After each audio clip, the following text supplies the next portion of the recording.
नमः। हरे हराये नमः। हरे कृष्णा। आज हम भगवत गीता अध्याय 9 श्लोक नंबर 11 सीखेंगे। चलिए शुरू करते हैं। अवजानन्ति मामूढ़ा मानुषीं तनुम् आश्रितं परं भावम् अजानन्तो मम भूत महेश्वरम्। अब हम इसे धीरे धीरे बोलकर समझते हैं। अवजानन्ति माम मूढ़ मानुषीं तनुम् आश्रितं परम भावम अजानन्तो मम भूत महेश्वरम। अब हम इसे फिर से गाते हैं। अवजानन्ति मां मूढ़ा मानुषीं तनुम् आश्रितं परम भावम अजानन्तो मम भूत महेश्वरम। अब हम समझते हैं भगवान श्री कृष्ण इस श्लोक में क्या बता रहे हैं।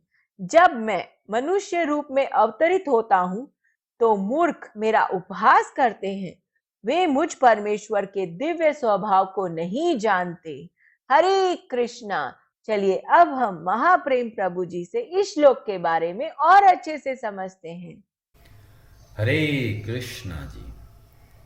तो ये तीसरा ऐसा बहुत महत्वपूर्ण श्लोक है जो आपको याद करना है, और यह श्लोक हमें बहुत प्रेरणा देगा कि हमें वास्तव में भगवान श्री कृष्ण का यथार्थ ज्ञान प्रदान करता है। पिछले श्लोक में जब भगवान श्री कृष्ण ने बोला मय्या अध्यक्षेण प्रकृति सूयते सचराचरम, सब कुछ भगवान श्री कृष्ण की अध्यक्षता में होता है। जब सब कुछ भगवान श्री कृष्ण के अंतर्गत होता है, फिर भी बहुत सारे लोग भगवान श्री कृष्ण को नहीं समझ पाते और कई लोग उनका मजाक बनाते हैं। और ऐसा क्यों करते हैं? अवजानन्ति, वे भगवान को नहीं समझ पाते और इसीलिए भगवान श्री कृष्ण को छोड़कर और जगह जगह पे भटकते हैं। कोई अपने कुल देवी या कुल देवता को ही सर्वश्रेष्ठ मानते हैं, कोई भगवान शिव को सर्वश्रेष्ठ मानते हैं, कोई अपनी देवी माँ को श्रेष्ठ मानते हैं, कोई अपने मन के हिसाब से न जाने किसी काल्पनिक देवी या देवता की पूजा करते हैं। कई लोग ऐसे हैं किसी की पूजा नहीं करते। कई तरह तरह के लोग हैं। भगवान श्री कृष्ण यहाँ पर बोलते हैं जो भगवान श्री कृष्ण को वास्तव में नहीं जानते वे सब मूढ़ा कहलाते हैं, वे मूर्ख कहलाते हैं। क्यों? भगवान श्री कृष्ण इतने स्पष्ट शब्दों में हर जगह पे भगवत गीता में, श्रीमद् भागवतम में और भी बहुत शास्त्रों में बहुत विस्तार से बताया जाता है कि परम ईश्वर भगवान श्री कृष्ण है। पर फिर भी लोग न जाने कहाँ कहाँ पर भटकते हैं और अपने को समझते हैं जी हमको बहुत आता है, जी भगवत गीता में क्या पढ़ा है, हमें पता है हमको किसकी पूजा करनी है। तो ये जो भगवान श्री कृष्ण को नहीं समझते वे वास्तव में मूर्ख है। और वे भगवान श्री कृष्ण को क्या समझते हैं? ये तो एक सामान्य व्यक्ति है, एक बहुत बड़े राजनीतिज्ञ है, एक बहुत बड़े कुटिल या कपट करने वाले हैं। महाभारत के युद्ध में बहुत जगह पे ऐसा देखते हैं, अरे भगवान श्री कृष्ण ऐसा कर रहे हैं कि युधिष्ठिर को झूठ बोलने के लिए बोल रहे हैं, ये कैसे भगवान है? तरह तरह के लोग भगवान श्री कृष्ण को नहीं समझ पाते और इसीलिए वे भगवान श्री कृष्ण की भक्ति नहीं करते। पर जब हम अपने शास्त्रों को देखते हैं, अपने जो आचार्यों ने बताया उसको देखते हैं, तो हमें पता चलता है भगवान श्री कृष्ण की वास्तविक स्थिति क्या है। 7वें अध्याय के 7वें श्लोक में भगवान श्री कृष्ण ने स्पष्ट शब्दों में बोला था, मत्तः परतरम न अन्यत किंचिदस्ति धनंजय मयि सर्वम इदं प्रोक्तम सूत्रे मणि गणा इव। ये पूरा संसार, ये पूरे ब्रह्मांड कैसे हैं? जैसे कि एक मणियों की माला के तरह है, और उसको बांधने वाला जो धागा है वे भगवान श्री कृष्ण की तरह है, और भगवान श्री कृष्ण से ऊपर और कोई नहीं है। जब यह बोला गया तो यह श्लोक कौन लिख रहा है? गणेश जी लिख रहे हैं, और वेद व्यास जी बोल रहे हैं, क्योंकि भगवत गीता जो है महाभारत का हिस्सा है, और महाभारत के बारे में वेद व्यास जी बोल रहे हैं और गणेश जी समझ कर लिख रहे हैं। तो वहां पर गणेश जी ने यह प्रश्न नहीं किया कि अरे मुझे तो शास्त्रों में पता है कि भगवान शिव बड़े हैं, पर उनको पता है कि जब वो लिख रहे हैं तो सब कुछ सोच समझ कर और फिर वे लिख रहे हैं। तो यह जो श्लोक बताया गया ये गणेश जी के सामने भी था। बहुत सारे ऋषि मुनि और तरह तरह सबको पता है, और वे सब स्वीकार करते हैं कि भगवान श्री कृष्ण जो बोल रहे हैं वे परम सत्य बोल रहे हैं।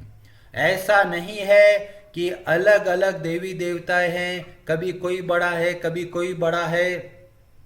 जब हम भगवत गीता को सावधानी पूर्वक समझते हैं तो हमें पता चलता है भगवान श्री कृष्ण परम ईश्वर है और सब कुछ उनके अंतर्गत आता है। और इसी भगवत गीता में भगवान श्री कृष्ण 10वें अध्याय में बोलते हैं, 8वां श्लोक है, अहम सर्वस्य प्रभवो मत्तः सर्वं प्रवर्तते। सब कुछ भगवान श्री कृष्ण से प्रकट होता है, और इति मत्वा भजन्ते माम बुधा भाव समन्विताः।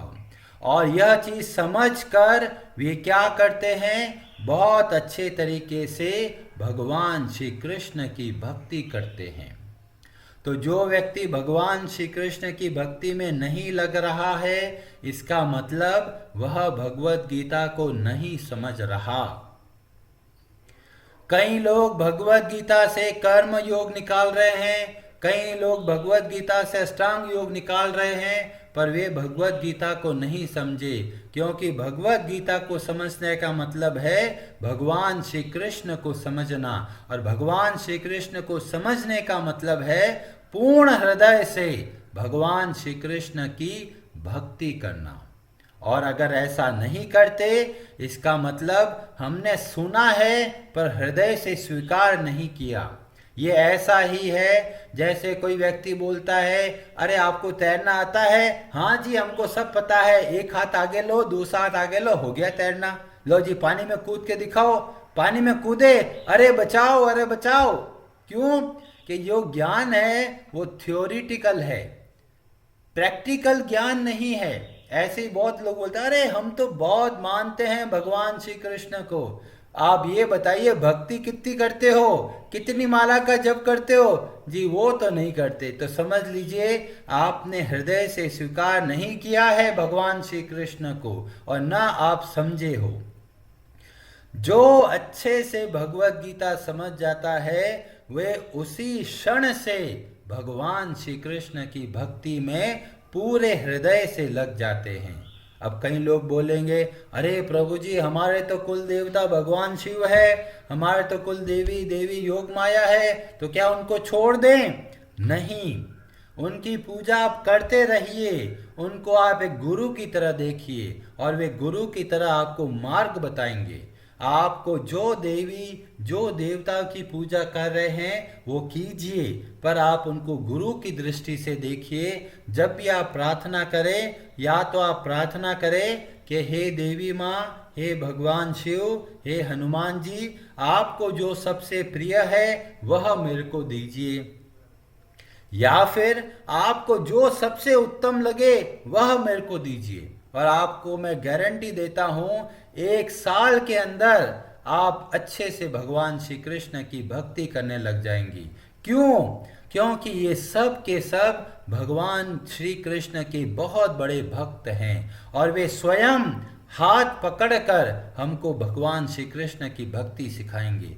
बहुत सारे ऐसे लोग हैं जो पहले भगवान शिव की भक्ति करते थे और फिर भगवान शिव के आशीर्वाद से ही वे भगवान श्री कृष्ण के भक्त बने। हमने आपको रुद्र गीता के बारे में बताया था और भी अभी 1-2 रविवार के बाद में इस कथा को वापस सुनाएंगे और पता चलता है भगवान शिव का हृदय क्या बोलता है, देवी दुर्गा का हृदय क्या बोलता है, हनुमान जी का हृदय क्या बोलता है। वो सब के सब आपको एक ही मार्ग बताएंगे, भगवान श्री कृष्ण की भक्ति।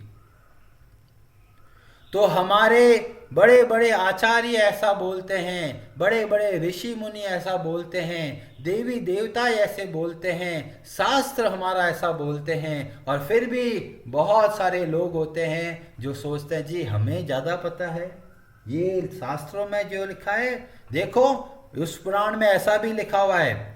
जब बहुत सारे पुराण है तो उसमें किस पुराण का अनुसरण करना है तो हमें पता चलता है निगम कल्प तरोर गलितम फलम सुख मुखात अमृत द्रव्य संयुक्तम।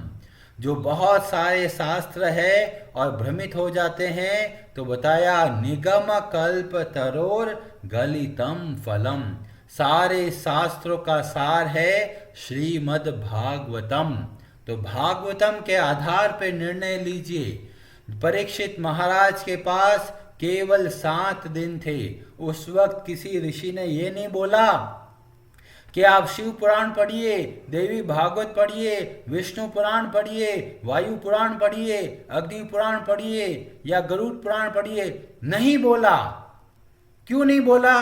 क्योंकि उनको पता है ये अगर पढ़ेंगे तो बहुत समय लगेगा समझने के लिए, इसीलिए सीधा बोला अगर आपको समझना है शास्त्र श्रीमद् भागवतम उठाइए।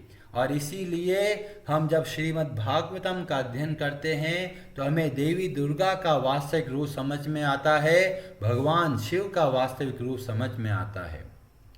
और बहुत सारे जैसे श्रीमद् भागवतम में वर्णन आता है कि भगवान श्री कृष्ण जब लीला कर रहे हैं तो लगता है अरे ये तो बहुत सामान्य व्यक्ति है, हम भ्रमित क्या हो। ब्रह्मा जी भी भ्रमित हो जाते हैं। ब्रह्मा जी ने देखा अरे ये कृष्ण बालक किसी के दूसरे की थाली में से खाना करके अपने मुंह में डाल रहा है, बच्चों के साथ खेल कूद कर रहा है, क्या ये भगवान है? ब्रह्मा जी जैसे लोग भी भ्रमित हो जाते हैं भगवान की लीलाओं को देखकर, तो हमारे जैसे सामान्य व्यक्ति तो बड़े आराम से भ्रमित हो जाते हैं। पर जब हम भक्तों के माध्यम से समझते हैं तो हमें पता चलता है कि ये भगवान श्री कृष्ण अखिल ब्रह्मांड नायक साक्षात स्वयं भगवान है। और ब्रह्म संहिता में इसको बहुत अच्छे से बताया। वहां पर बोला गया ईश्वरः परमः कृष्ण सच्चिदानंद विग्रह अनादिर आदिर गोविंद सर्व कारण कारण। ये जो परम ईश्वर कौन है? ये परम ईश्वर श्री कृष्ण है। और उनका कोई रूप है या कोई रूप नहीं है? तो बोला गया सच्चिदानंद विग्रह। उनका रूप है कैसा? सत चित और आनंदमय। इसीलिए बहुत लोग कहते हैं अरे भगवान का तो रूप ही नहीं है, हर जगह पे है। तो क्या हर जगह का मतलब ये नहीं है कि उनका रूप नहीं है? उनका एक रूप है और वह सा रूप कैसा है? सच्चित और आनंदमय है। गोपाल तापनी उपनिषद उसमें भी वर्णन आता है ओम सच्चिदानंद रूपाय कृष्णाय अक्लिष्टकारिणे नमो वेदांत वेद्याय गुरुवे बुद्धि साक्षिणे। उनका एक रूप है सच्चित और आनंद रूपाय, और सारे वेदों के द्वारा भगवान श्री कृष्ण को समझना होता है। नमो वेदांत वेद्याय। और इस तरह से बहुत सारे हमें शास्त्रों के आधार पे पता चलता है, जैसे कि पद्म पुराण में भी ऐसा वर्णन मिलता है जो उत्तर खंड में आता है। ओम सच्चिदानंद रूपाय विश्व उत्पत्ति आदि हेतवे तापत्रय विनाशाय श्री कृष्णाय वयम नमः। हम उन भगवान श्री कृष्ण को प्रणाम करते हैं जो सच्चिदानंद रूप में प्रकट रहते हैं, नित्य उनका एक रूप है। और भी बहुत सारी बातें इस माध्यम से हमें पता चलती है। कई लोग आपसे सवाल करेंगे, अरे भगवान सब जगह पर है, मंदिर जाने की जरूरत क्या है?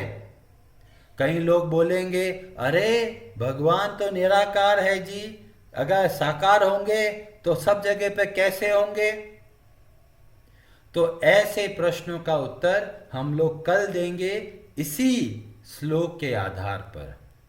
हरे कृष्णा जी, आप सबका बहुत बहुत धन्यवाद। हरे हरे नमः।